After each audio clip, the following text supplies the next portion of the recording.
শিক্ষার্থীরা আসসালামু আলাইকুম। এই করোনার দুর্যোগের সময় তোমরা সবাই কেমন আছো?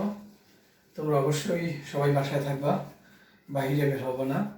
আর প্রয়োজনে যদি বাহিরে বের হতেই হয় তাহলে অবশ্যই মাস্ক পরে বের হবো। তো শিক্ষার্থীরা, আজকে আমরা তোমাদের বইয়ের সরল দোলকের ক্ষেত্রে যান্ত্রিক শক্তির নিত্যতা সূত্র প্রমাণ করাবো।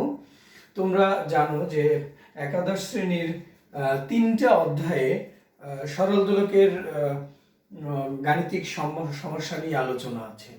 তো দেখো, 3টা অধ্যায় কি কি আমরা বলতে পারি: কাজ, শক্তি, ক্ষমতা, তারপরে মহাকর্ষ এবং পর্যায়ভিত্তিক গতি। এই 3টা অধ্যায়ের মধ্যেই সরল দোলকের গাণিতিক সমস্যা আছে। আবার পরীক্ষায়ও তোমাদের সরল দোলকের অঙ্ক আসে। তো দেখো শিক্ষার্থীরা, আমি এখানে লিখছি যে সরল দোলকের ক্ষেত্রে যান্ত্রিক শক্তির নিত্যতা সূত্র প্রমাণ। তো এই সূত্রটা প্রমাণ করার আগে আমরা সরল দোলক সম্পর্কে একটু জানবো। সরল দোলকের বিভিন্ন রাশি জানবো যে আসলে কোনটাকে কি বলে। যেমন দেখো, এই যে আমরা একটা সরল দোলক তৈরি করলাম, তো এই সরল দোলকের এই যে একটা গোলাকার একটা বস্তু দেখা যাচ্ছে, এইটার নাম হলো বব। আবার দেখো, ও বিন্দু থেকে সরল দোলকটা ঝুলিয়ে দেওয়া হয়েছে। তো আর এই যে একটা রেখা দেখছো, আসলে এটা হলো সুতার সাহায্যে একটা ববকে, গোলাকার একটা ববকে যদি সুতার সাহায্যে, বা আমরা বলতে পারি যে মার্বেল জাতীয় একটা পদার্থ, সেটাকে যদি আমরা সুতার সাহায্যে বেঁধে আমরা যদি কোথাও ঝুলিয়ে দেই, এরপর যদি আমরা এভাবে দুলতে দেই, তাহলে সেটার নাম হবে কি? সরল দোলক। তাহলে দেখো শিক্ষার্থীরা, এখান থেকে এই পর্যন্ত এইটা হলো সুতা। তাহলে সুতার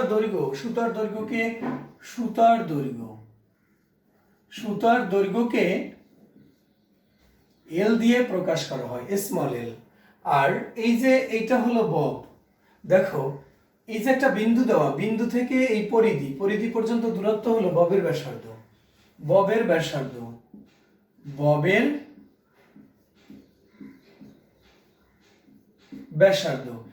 ব্যাসার্ধকে আর দিয়ে প্রকাশ করা হয়।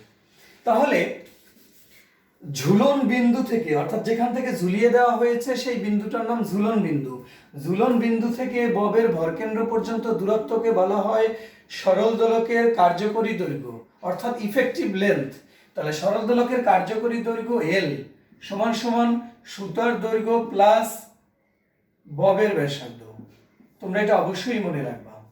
আবার তোমরা জানো এই সরল দোলককে, যেমন এই একটা সরল দোলক, এই দোলকটাকে যদি আমরা এভাবে দুলতে দেই, তাহলে সর্বোচ্চ এতটুকু উচ্চতায় যাবে, আবার এখান থেকে এতটুকু উচ্চতায় আসলো। তাহলে দেখো শিক্ষার্থীরা, এখান থেকে এই পর্যন্ত যাবে, আবার ফিরে আসবে, তাহলে হবে সরল দোলকের একটা দোলন। তো এই সরল দোলকের একটা দোলন সম্পন্ন করতে যে সময় লাগে, সেই সময়কে বলা হয় দোলনকাল।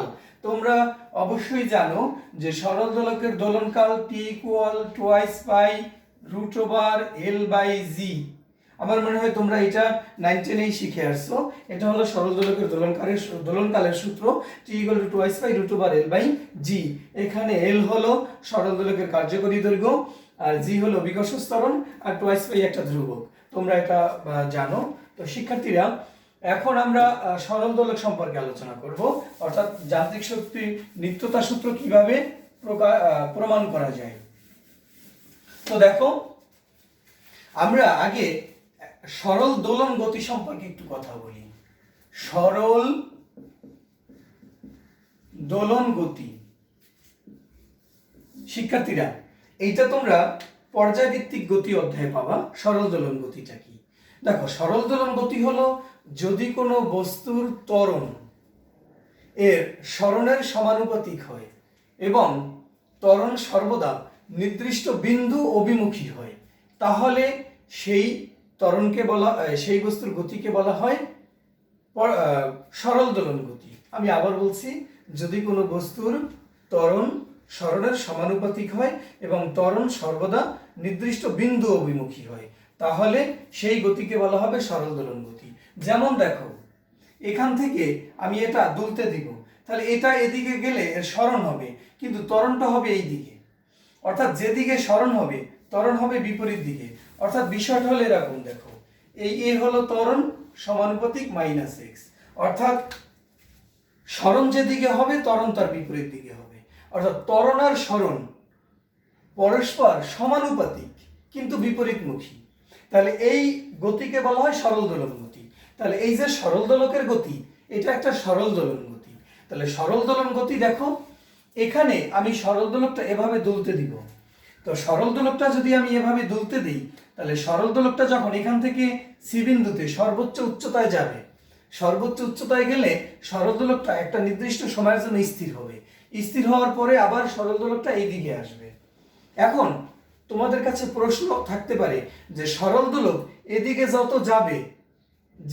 যত যাবে এই দোলনের এই অর্থাৎ এই ববের বেগ বা গতি ধীরে ধীরে হ্রাস পাবে।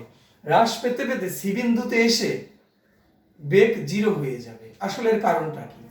এর কারণ হলো, আমরা বলতে পারি, দেখো শিক্ষার্থীরা, আমরা এখানে বললাম a সমানুপাতিক -x বা a সমান সমান -kx।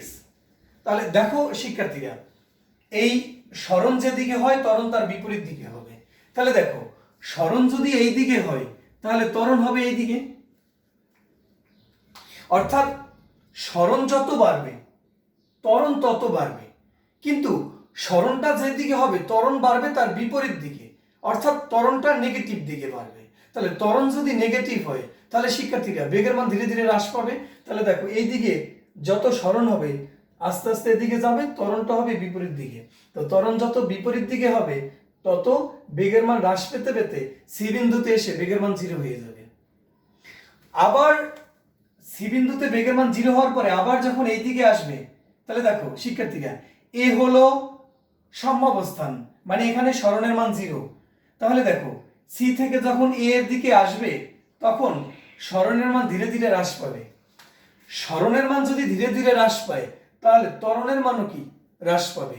হ্রাস পেতে পেতে সরণ এ বিন্দুতে যখন আসবে তখন সরণ হয়ে যাবে 0, এ বিন্দুতে যখন আসবে তখন ত্বরণও কি হবে 0 হবে।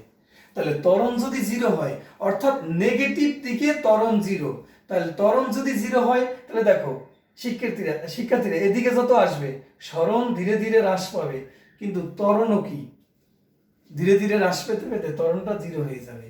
তাহলে নেগেটিভ ত্বরণ যদি 0 হয় তাহলে বেগের মান হবে সর্বোচ্চ।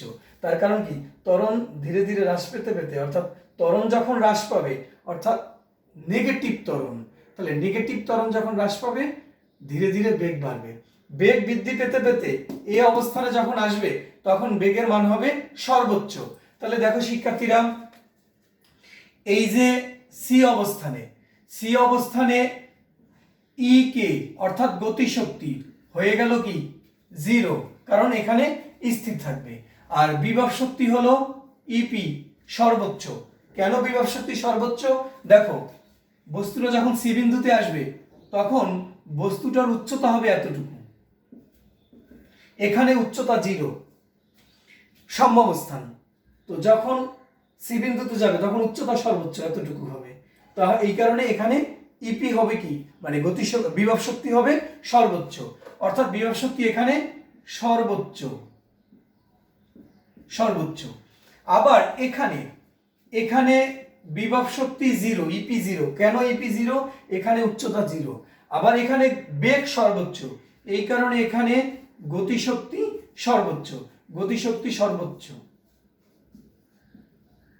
তাহলে দেখো শিক্ষার্থীরা, এখানে ইপি আর ইকের যোগফল আর এখানে ইপি আর ইকের যোগফল সমান।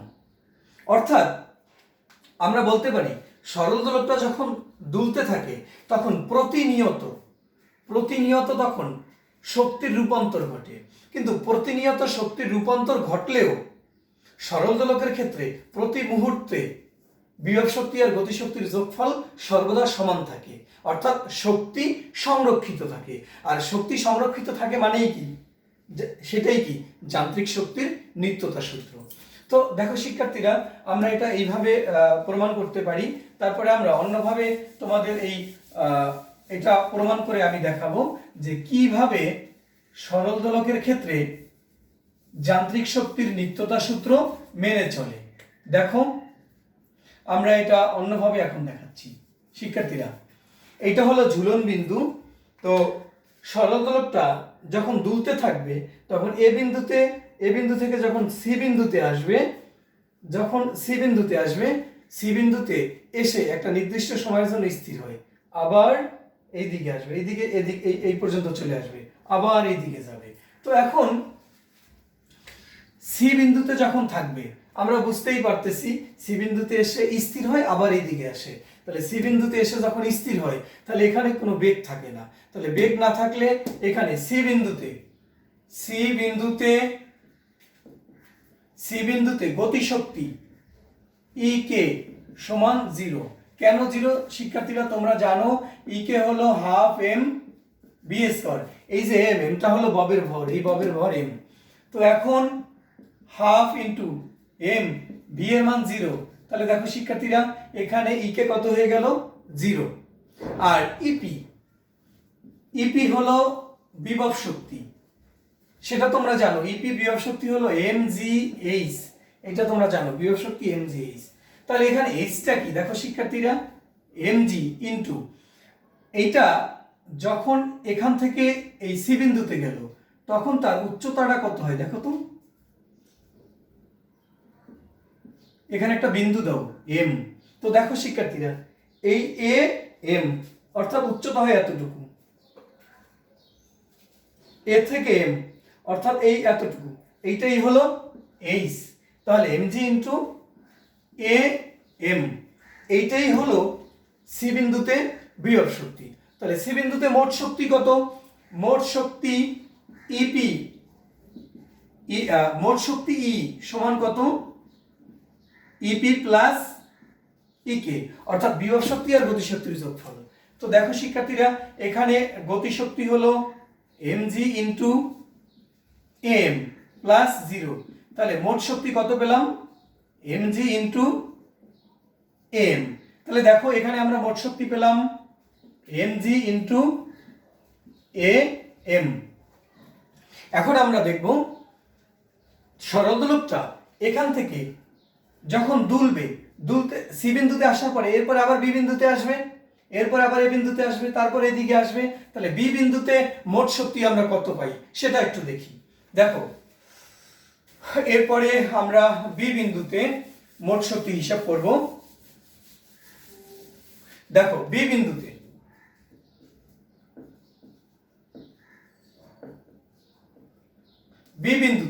শিক্ষার্থীরা বি বিন্দুতে গতিশক্তিও থাকবে, বিভব শক্তিও থাকবে। কেন বিভব শক্তি গতিশক্তি থাকবে? এই বস্তুটা অর্থাৎ ববটা যখন বি বিন্দুতে থাকবে তখন এটা গতিশীল অবস্থায় থাকবে, অর্থাৎ তখন তো এটা এদিকে আসতেছে। তাহলে গতিশীল অবস্থায় যেহেতু থাকবে তাহলে এখানে বিভব শক্তিও থাকবে, গতিশক্তিও থাকবে। তাহলে দেখো বি বিন্দুতে বিভব শক্তি ইপি সমান এমজি ইন্টু এইচ। তাহলে এখানে এইচটা কি দেখো তো, এখানে এইচ হলো এতটুকু উচ্চতা, এখানে একটা বিন্দু দিলাম আমরা এন। যখন বি বিন্দুতে থাকবে তখন সাম্যাবস্থান থেকে এতটুকু উচ্চতায় থাকবে, এই উচ্চতাটা হলো এন। তাহলে এমজি ইন্টু এ এম তোমরা এভাবে করবা। এরপরে গতিশক্তি ই কে, অর্থাৎ বি বিন্দুতে গতিশক্তি ই কে হলো কত? Half m v square. এখন এই যে ভিটা আমি কোথায় পাবো? অর্থাৎ বি বিন্দুতে সরল দোলকের বেগ। দেখো শিক্ষার্থীরা বি বিন্দুতে যেহেতু সরল দোলকের আমি বেগ বের করব, তোমরা জানো বেগ v square equal u square plus 2জি এইচ, এইটা তোমরা জানো। তো এখন এই এইচ এর মানটা আমি আবার কোথায় পাবো? শিক্ষার্থীরা ববটা যখন সি বিন্দুতে ছিল, সি বিন্দুতে একটা নির্দিষ্ট সময়ের জন্য ববটা স্থির হয়, এরপরে ববটা এইদিকে আসে। তাহলে স্থির হলে ইউ এর মান 0 প্লাস 2 ইন্টু জি। এইচটা কোথায় দেখো? এইচ হলো ববটা সি থেকে বিতে আসছে, আবার খেয়াল করো শিক্ষার্থীরা, সি থেকে বিতে আসছে, অর্থাৎ সি থেকে বিতে আসা মানে হলো এই এম থেকে এনে আসা, অর্থাৎ যখন সি বিন্দুতে থাকবে তখন উচ্চতা হলো এম, যখন বি বিন্দুতে থাকবে তখন উচ্চতা হলো এন। তাহলে সি থেকে বিতে আসা মানে হলো এম থেকে এন বিন্দুতে আসা। তাহলে এতটুকু স্মরণ হলো, তাহলে উচ্চতাটা হলো এতটুকু। তাহলে এখানে ইনটু 2g, আচ্ছা এখানে গুণচিহ্ন দেওয়ার দরকার নাই, 2g ইনটু এম এন। আবার শিক্ষার্থীরা দেখো 2g, এই যে এম এন এটাকে লেখা যায় এ এম মাইনাস, দেখো এ থেকে এম এই পর্যন্ত, এই এম থেকে যদি আমরা এতটুকু মাইনাস করে দিই এম মাইনাস এম, অর্থাৎ এই এম থেকে যদি আমরা এতটুকু মাইনাস করে দিই তাহলে এতটুকু থাকে, অর্থাৎ এম এন থাকে। তো এখন এটা আমরা ভি স্কয়ারের মান পেলাম। তো দেখো শিক্ষার্থীরা, এই মানটা তুমি এখানে বসাও, হাফ এম তারপরে ইনটু ভি স্কয়ারের মান আমরা যেটা পেলাম 2g, তারপরে কি m minus n, m minus n, এই মানটা বসালাম। তো এখন 2 আর 2 কাটা গেল, তাহলে কি রইলো mg, আর এখানে কি রইলো এম মাইনাস এন। তো এখন শিক্ষার্থীরা আমরা এটা পেলাম হলো ইকে আর এটা পেলাম হলো ইপি।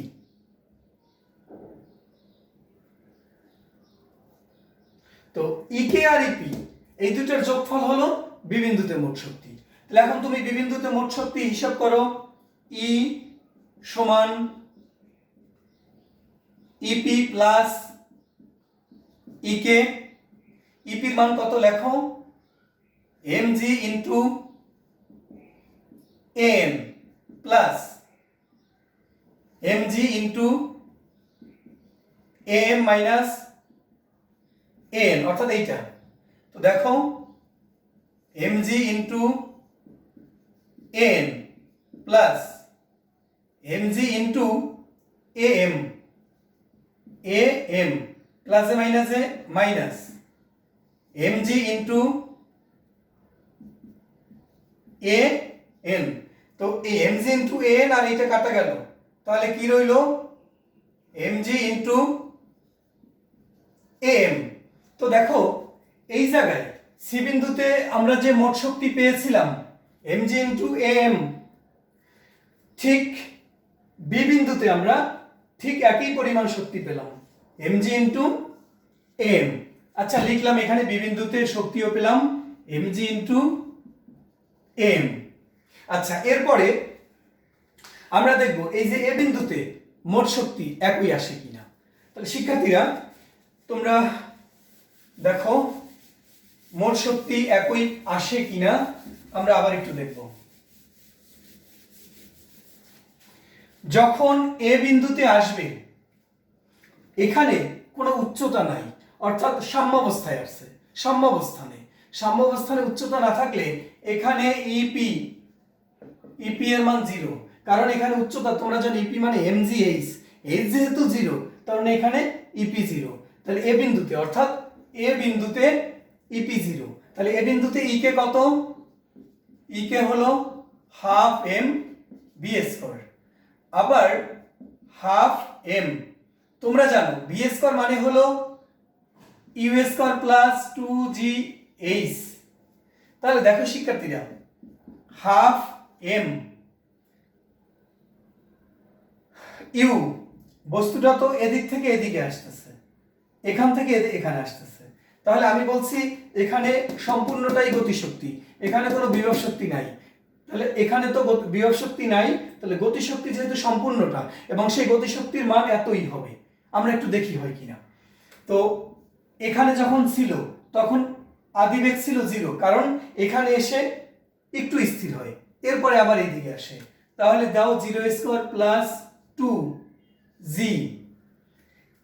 এ বিন্দুতে যখন আসবে তখন এম থেকে এতে আসবে, অর্থাৎ সি থেকে এতে আসা মানে হলো এম থেকে এতে আসা।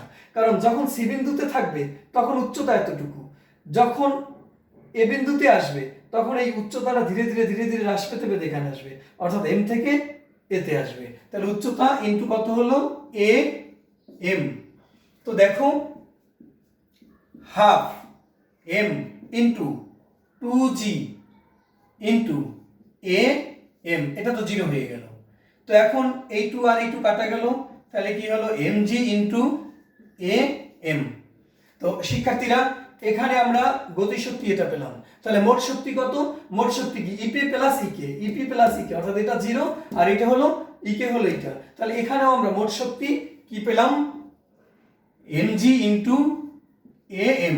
তাহলে দেখো শিক্ষার্থীরা এই জায়গার মোট শক্তি, এই জায়গার মোট শক্তি আর এই জায়গার মোট শক্তি সবই কি হলো?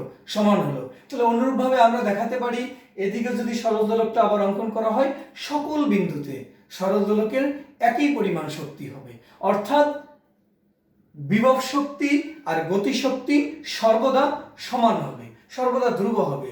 অতএব আমরা বলতে পারি সরল দোলকের ক্ষেত্রে যান্ত্রিক শক্তির নিত্যতা সূত্র সরল দোলক মেনে চলে, বা সরল দোলকের ক্ষেত্রে যান্ত্রিক শক্তির নিত্যতা সূত্র খাটে। আমরা এভাবে বলতে পারি।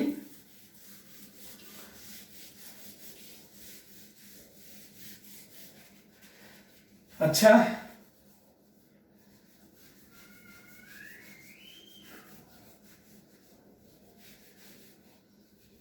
শিক্ষার্থীরা তোমাদের আরেকটা বিষয় আমি একটু দেখাবো। এই যে সরল দোলক অনবরত দুলতে থাকে, আসলে সরল দোলকটা একবার আমি একটু সরল দোলকটা এভাবে একটা ধাক্কা দিয়ে সরল দোলকটা আমি দুলতে দিলাম।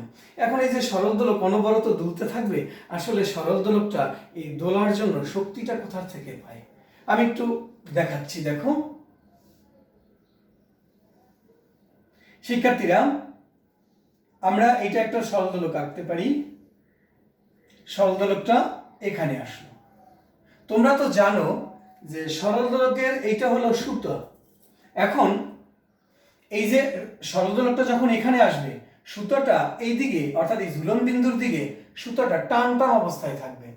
তাহলে দেখো এইটা এই যে সরল দোলক, এই সরল দোলকের যে নিচের দিকে তোর ওজন কাজ করে, ওজনটা কত?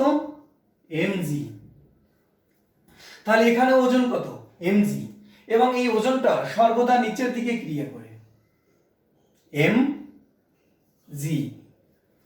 এখন এই যে ওজনটা যখন এই মনে করো এটা হলো এ বিন্দু আর এটা হলো সি বিন্দু, ওজনটা যখন সি বিন্দুতে আসবে তখন ওজনটা নিচের দিকে সরাসরি ক্রিয়া করবে। কিন্তু এই ওজনটাকে দুইটা উপাংশে ভাগ করা যায়, এই দুইটা উপাংশের দুইটা কাজ। দেখো সেই উপাংশ দুটা কি? আমরা এখান থেকে একটা রেখা টানি, এই বরাবর টানি।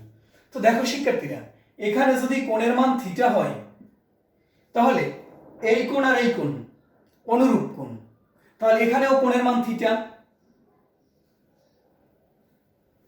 তাহলে আমরা এই বিন্দু থেকে এখানে একটা লম্ব অঙ্কন করি।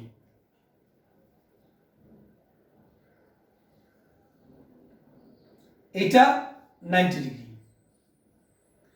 তাহলে দেখো এই 90 ডিগ্রির বিপরীত কোণ হলো থিটা। শিক্ষার্থীরা এইটা যদি থিটা হয়,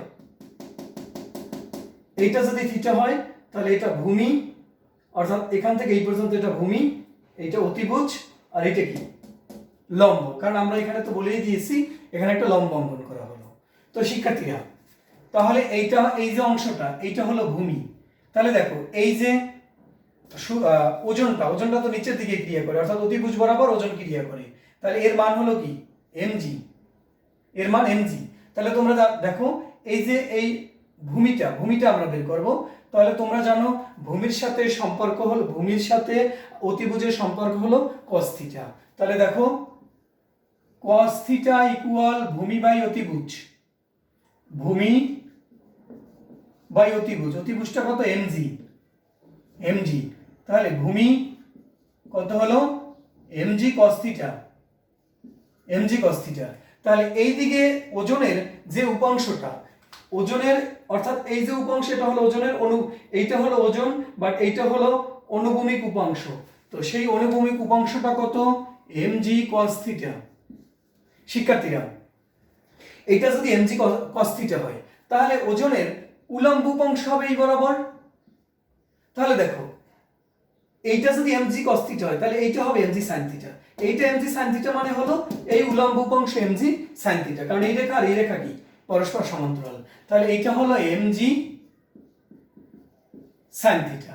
তো দেখো, এই যে ওজনটা সরাসরি ক্রিয়া করে নিচের দিকে, তাহলে ওজনটা দুইটা লম্ব উপাংশে ভাগ করা যায়। একটা হলো mg cos থিটা আর একটা হলো উলম্ব উপাংশ mg sin থিটা। এখন এই যে mg cos থিটা এইটা হলো ক্রিয়া করে এই দিকে, কিন্তু এই যে সুতার টান হলো এই দিকে p। তাহলে এই mg cos থিটা আর সুতার টান পরস্পরকে কি করে? নিষ্ক্রিয় করে দেয়। mg cos থিটা আর p, অর্থাৎ t হলো সুতার টান আর mg cos থিটা হলো এই ওজনের অনুভূমিক উপাংশ। তাহলে ওজনের অনুভূমিক উপাংশ আর t পরস্পরকে নিষ্ক্রিয় করে দেয়। তাহলে বাকি থাকে কি? mg sin theta. এবং mg sin থিটা কোন দিকে? সাম্যাবস্থানের দিকে। তাহলে এই যে mg sin থিটা ওজনের একটা উপাংশ, এইটাই বক্রটাকে সাম্যাবস্থানের দিকে নিয়ে আসে। তাহলে আবার বক্রটা যখন এইভাবে যায়, তাহলে আবার এই দিকে যখন আসে, তাহলে এই দিকে ক্রিয়া করবে হলো mg, আর এইটা হলো সুতার টান t, এই দিকে হলো mg cos থিটা, আবার এই দিকে হলো কি? mg sin theta.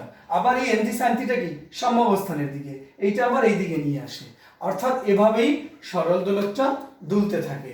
শিক্ষার্থীরা, তোমরা এই অংশটুকু তোমরা পর্যায়ভিত্তিক গতি থেকে তোমরা পাবা। পর্যায়ভিত্তিক গতিতে এখানে বিস্তর আলোচনা আছে। তো শিক্ষার্থীরা, এখন আমরা সরল দোলকের একটা অঙ্ক করব। দেখো, এখানে সরল দোলকের একটা অঙ্ক দেয়া আছে। সরল দোলকের ক্ষেত্রে যে যান্ত্রিক শক্তির নিত্যতা সূত্র খাটে বা নিত্যতা সূত্র প্রমাণ করা যায়, এখানে আমরা একটা অঙ্ক দেখি। দেখো, একটা সরল দোলক দেয়া আছে। এই সরল দোলকের কার্যকরী দৈর্ঘ্য দেওয়া আছে 1 মিটার। কার্যকরী দৈর্ঘ্য এখান থেকে এই পর্যন্ত 1 মিটার দেওয়া আছে। আর ববের ভর দেওয়া আছে 0.02 কেজি। তারপরে দেখো, এখান থেকে এই পর্যন্ত কোণের মান দেওয়া আছে 30 ডিগ্রি, আর বি থেকে এ অর্থাৎ এতটুকু কোণের মান দেওয়া আছে 15 ডিগ্রি। তো এখন কি বলা আছে? বি বিন্দুতে গতিশক্তি নির্ণয় করো। উদ্দীপকে ব্যবহৃত দোলকটি যান্ত্রিক শক্তির নিত্যতা সূত্র মেনে চলে কি? গাণিতিক বিশ্লেষণ দাও। অর্থাৎ এই দুটো অঙ্ক আমরা একটু প্রমাণ করে দেখাচ্ছি। শিক্ষার্থীরা, আমি সুবিধার জন্য এখানে আবার চিত্রটা আঁকি।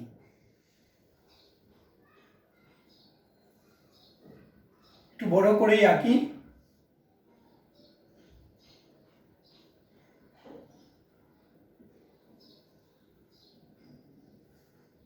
দেখো, তোমরা অবশ্যই জানো এটা সুতা, এটা সুতা, এটাও সুতা, অর্থাৎ দোলকটাই তো এদিকে যায়। তো এখান থেকে এই পর্যন্ত যদি 1 মিটার হয়, এখান থেকে এই পর্যন্ত 1 মিটার, এখান থেকে এই পর্যন্ত 1 মিটার। তো এখন আমরা বি বিন্দুতে গতিশক্তি, তোমরা জানো গতিশক্তি ই কে হাফ এম বি স্কয়ার, এই তো গতিশক্তির সূত্র। তো এখানে এম এর মান দেওয়া আছে, বাট ভি এর মানটা আমাদের বের করে নিতে হবে। ভি এর মানটা বের করা একটু ঝামেলা আছে। দেখো শিক্ষার্থীরা, এখান থেকে এই পর্যন্ত হলো 30 ডিগ্রি। তো ববটা যখন এখানে থাকবে, তখনই সাম্যাবস্থান থেকে ববের উচ্চতা হলো এতটুকু হলো ববের উচ্চতা। তো সেই উচ্চতাটা বের করতে হবে, এরপরে আমাদের অঙ্কটা করতে হবে। দেখো শিক্ষার্থীরা, এইটা হলো 30 ডিগ্রি, অর্থাৎ এখান থেকে এই পর্যন্ত। আবার এখান থেকে এই পর্যন্ত এটা হলো 1 মিটার, অর্থাৎ এখান থেকে এই পর্যন্ত 1 মিটার। আর এখান থেকে আমি একটা লম্ব অঙ্কন করি, সেই লম্ব এটা হলো তাহলে 90 ডিগ্রি। অর্থাৎ এইরকম, দেখো এইরকম হলো। এইটা হলো 1 মিটার, এটা হলো 90 ডিগ্রি, আর এই কোণটা হলো 30 ডিগ্রি। তো যদি 30 ডিগ্রি হয়, তাহলে এতটুকু কত দেখো, তাহলে দেখো এইটা হলো সূক্ষ্মকোণ, সূক্ষ্মকোণের বিপরীত বাহু কি, এইটা হলো লম্ব আর এইটা হলো অতিভুজ, তাহলে এইটা কি ভূমি। তাহলে তোমরা জানো ভূমির সাথে অতিভুজের সম্পর্ক কি cos থিটা, তাহলে cos থিটা ইকুয়াল ভূমি বাই অতিভুজ। এখানে একটা বিন্দু দাও m, আর এখানে ছিল a, এখানে ছিল o, তাহলে ভূমি কত, ভূমি বাই অতিভুজ ও এম, আর অতিভুজ কোনটা, এটা ছিল সি ও সি, তাহলে o m by o c, o m সমান ও সি cos 30 ডিগ্রি। তাহলে ও সির মানটা কত, ও সি অর্থাৎ এইটার মান হলো 1, কারণ তোমরা জানো যে ইফেক্টিভ লেন্থ হলো 1 মিটার।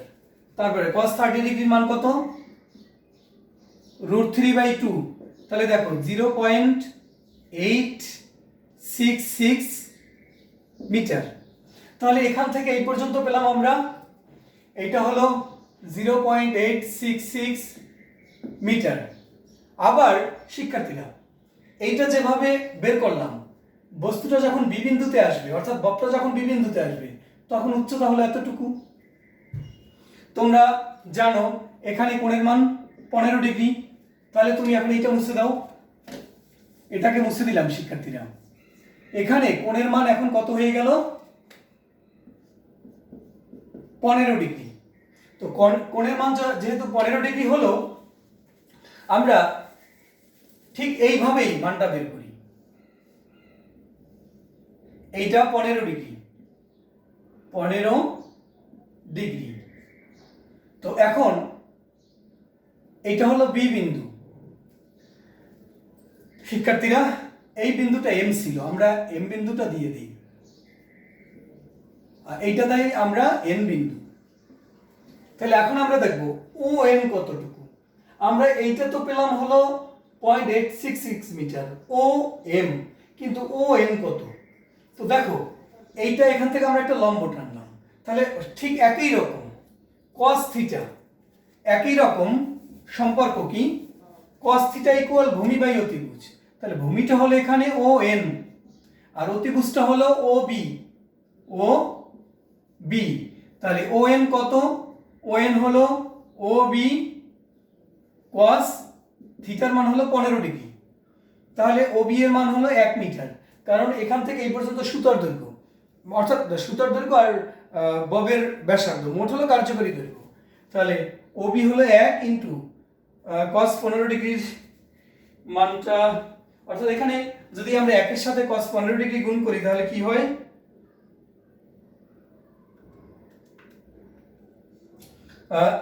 মানটা হয় 0.96592 এত মিটার সমান 0.96592 মিটার।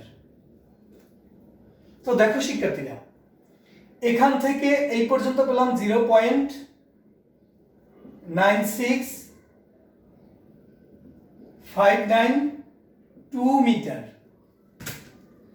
তো দেখো যখন ববটা এই সি থেকে বিতে আসবে তাহলে এতটুকু অতিক্রম করবে,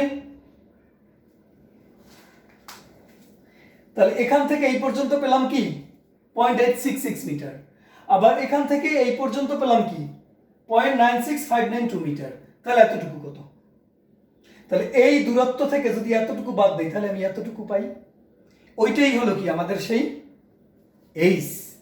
তাহলে দেখো শিক্ষার্থীরা এটা মনে রাখবা, এই মানটা অবশ্যই আমাদের লাগবে। আমরা গতিশক্তি বের করব, e k equal half m v square, half into m এর মান কত দেখো 0.02 ইন্টু ভি, ভি হলো কত ইউ স্কয়ার প্লাস 2জি এইচ। তো দেখো শিক্ষার্থীরা 2জি এইচ, তো হাফ ইন্টু 0.02 ইন্টু ইউ এর মান তো 0, তাহলে কি হলো 2জি ইন্টু এই যে এইচটা কত বলো তো? এইচটা হলো এম এন এম এন। কারণ কি, এইটা যদি এম হয় আর এইটা যদি এন হয়, তাহলে সি থেকে বিতে আসা মানে এম থেকে এনে আসা। আমরা প্রমাণের ক্ষেত্রেও দেখাইছিলাম এম এন। তো হাফ ইন্টু 0.02 ইন্টু 2 ইন্টু 9.8। এরপরে দেখো এম এন, এইটা কত? এইটা হলো এম এন এর মান হলো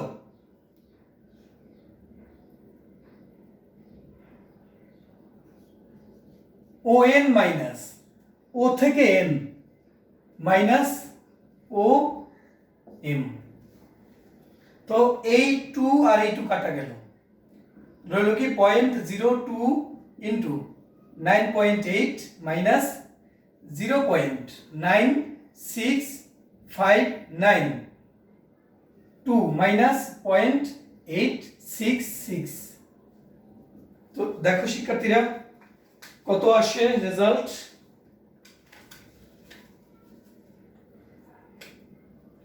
0.02 ইন্টু 9.8 ইন্টু 0.9659 মাইনাস 0.866 0.01958।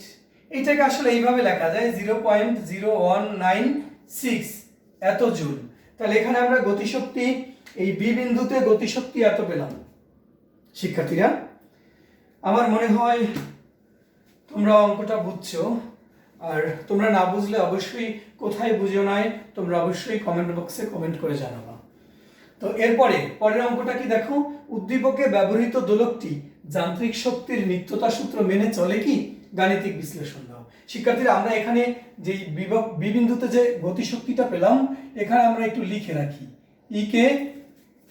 বি বিন্দুতে গতিশক্তি যেটা পেলাম সেটা আমরা লিখে রাখবো 0.0196 এত জুল আমরা এটা পেলাম, এটা এখানে এটা লিখে রাখি। আচ্ছা পরবর্তী অঙ্ক দেখো, পরবর্তী অঙ্ক হলো যান্ত্রিক শক্তির নিত্যতা সূত্র মেনে চলে কি? গাণিতিক বিশ্লেষণ দাও। দেখো আমরা সুবিধার্থে আবার চিত্রটা আঁকি।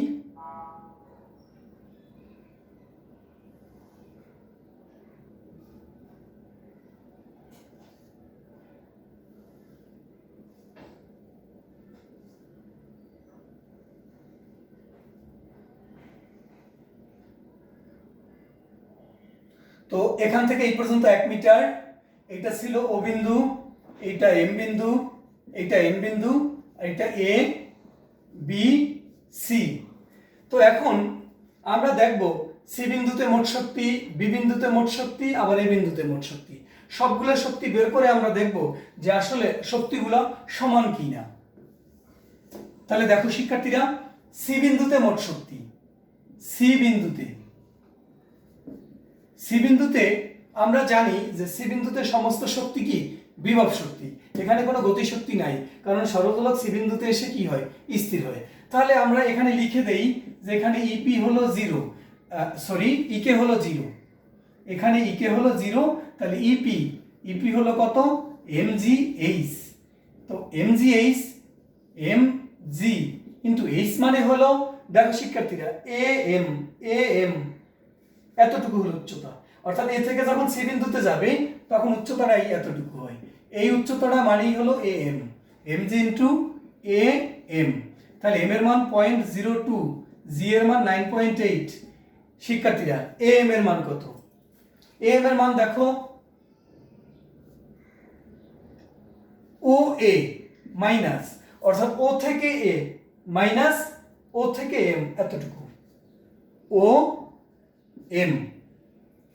দেখো শিক্ষার্থী এখান থেকে এই পর্যন্ত 1 মিটার, তাহলে এই 1 মিটার থেকে যদি এতটুকু বাদ দেই তাহলে আমি এতটুকু পাই। তাহলে দেখো 0.02 ইন্টু 9.8 ইন্টু এইটা হলো 1 মাইনাস 0.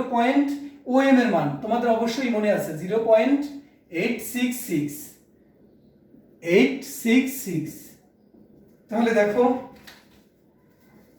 এখানে কত হয় 0.02 ইন্টু 9.8 ইন্টু 1 মাইনাস 0.866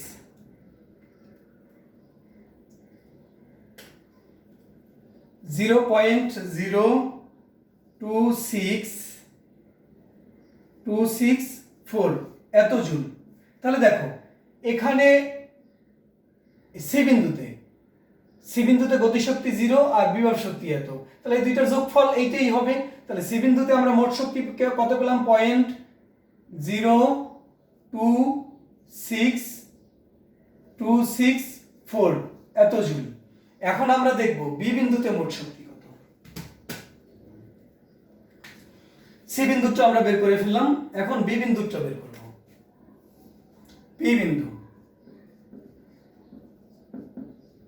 বি বিন্দুতে মোট শক্তি আমরা অলরেডি বি বিন্দুর গতিশক্তি জানি ই কে 0.0196 জুল। এটা হলো বি বিন্দুর গতিশক্তি। তাহলে বি বিন্দুর বিভব শক্তি কত ইপি সমান এমজি ইনটু, দেখো যখন বিতে থাকবে তখন উচ্চতা কত AN MG into A N. তাহলে এম এর মান কত 0.02 9.8। শিক্ষার্থীরা এ এন কত তোমরা একটু দেখো, এ এন কত ও এ মাইনাস এই যে এন এতটুকু, এই উচ্চতাটা কত, এই উচ্চতাটা হলো ও এ থেকে, অর্থাৎ এখান থেকে এইটা থেকে ও এন বাদ দাও, ও এন অর্থাৎ এতটুকু বাদ দিবা, এই পর্যন্ত বাদ দিবা, তাহলে এতটুকু থাকবে। তাহলে 0.02 ইন্টু 9.8 ইন্টু 1 মাইনাস 0. এখানে কত বের হয়েছিল 199 কত যেন বের হয়ে, আচ্ছা আবার একটু ক্যালকুলেটরে বের করে দেখি কত বের হয়েছিল। ও এন এর মানটা বের হয়েছিল 0.96592, তোমাদের মনে আছে অবশ্যই এতটুকু বের হয়েছিল। তো এখন আমরা গুণ করি, দেখো কত হয় 0.02 ইন্টু 9.8 ইন্টু 1 মাইনাস 0.96592, তাহলে কত হয় 0.0666796 এত জুল। তাহলে দেখো শিক্ষার্থীরা এখানে ইকে হলো এইটা আর ইপি হলো এইটা, তাহলে এই দুইটার যোগফল কত হয়, এই দুইটার যোগফল, এই দুইটা তুমি যোগ করো, অর্থাৎ বি বিন্দুতে মোট শক্তি দুইটা যদি আমরা যোগ করি তাহলে কত হয় প্লাস 0.0196, যোগ করলে এই দুইটার যোগফল হয়, দুইটার যোগফল 0.02627 আর এখানে আছে 0.02626। আসলে এটা ব্যাপার না, এই পর্যন্ত মিললেই হয়, এই পর্যন্ত মিললেই হবে, কারণ এখানে ফ্র্যাকশনের কারণে আমাদের এই মানটা আসেনি। তাহলে শিক্ষার্থীরা তোমরা এই 262 পর্যন্ত রাখো, এই এতটুকু দরকার নেই আমাদের, 0.02262 এই পর্যন্ত আমাদের মিললেই হবে। তো এত জুল হয়ে গেল। তো দেখো শিক্ষার্থীরা এখানেও আমরা সেই বি বিন্দুতে আমরা মোট শক্তি ওইটাই আমরা পেলাম। তাহলে এখানে বি বিন্দুতে মোট শক্তি আমরা কত পেলাম 0.0262 এই পর্যন্ত আমরা পেয়ে গেলাম। তো দেখো এইটা আর এইটা কি রেজাল্টে আমাদের মিলে গেছে। এরপরে আমরা দেখব এ বিন্দুতে মোট শক্তি। তো দেখো শিক্ষার্থীরা আমাদের এ বিন্দুতে মোট শক্তি